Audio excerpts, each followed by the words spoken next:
जय जोहार संगवारी हो।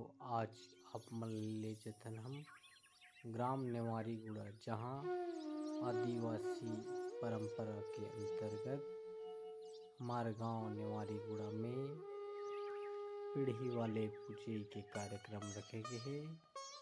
जौनपुर खमन चला है वो आज तक की परंपरा चले आते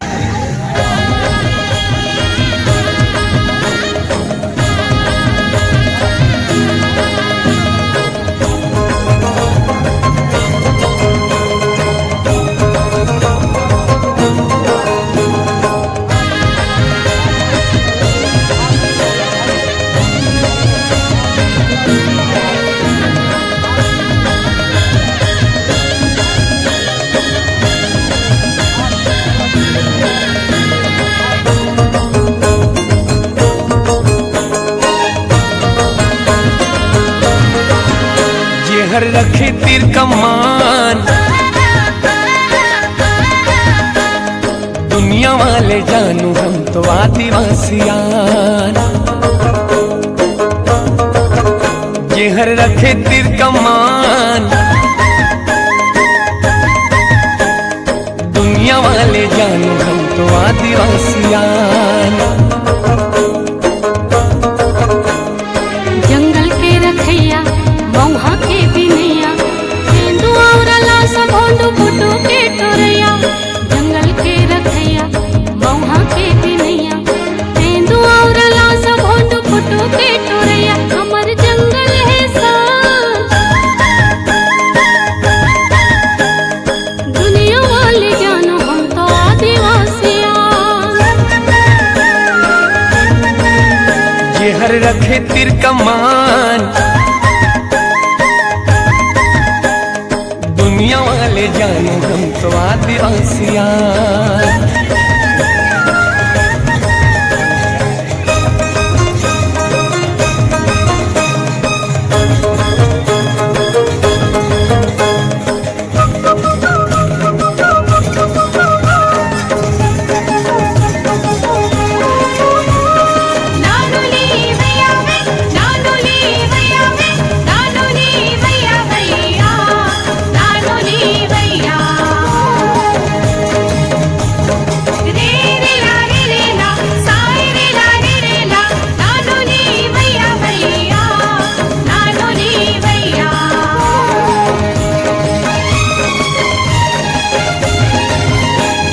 हल्वी गोंडी छत्तीसगढ़ हिरी लोग गीत गाथन,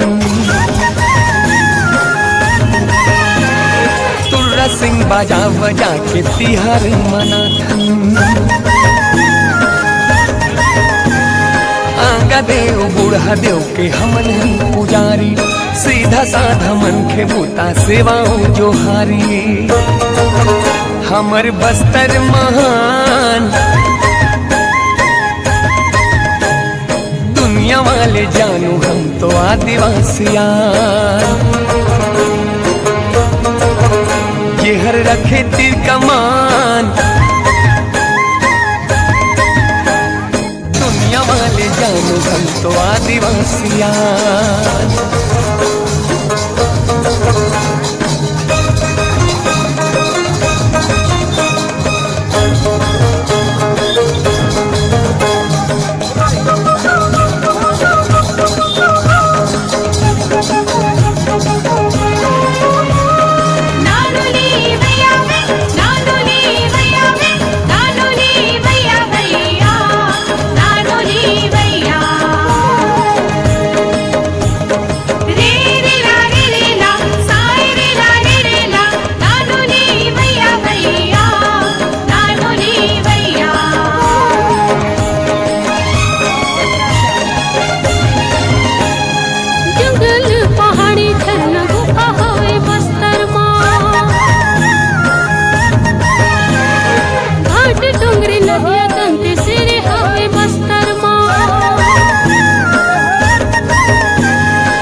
दुनिया वाले जानो हम तो आदिवासिया,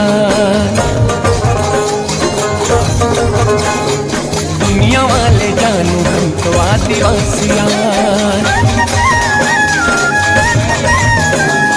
दुनिया वाले जानो हम तो आदिवासिया।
Udah.